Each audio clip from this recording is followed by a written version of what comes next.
Sabi nila wala daw mahinging malunggay dito sa Maynila namin. Pero ayan, nakahingi ako sa kapitbahay. Ayun! At ito na nga, nahimay na natin. Ito ang ating mga sangkap.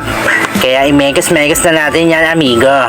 Nagbagay mantika, isang luya, bawang, sibuyas. Imegas-megas mo na yan, amigo.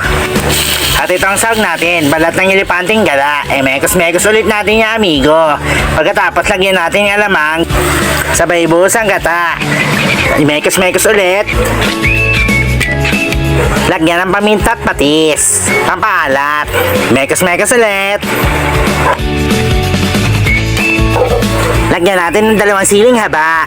Tapos pag gumulo, ilagay ng malunggay. Tapos ilubog sa gata. Mekos-mekos ulit.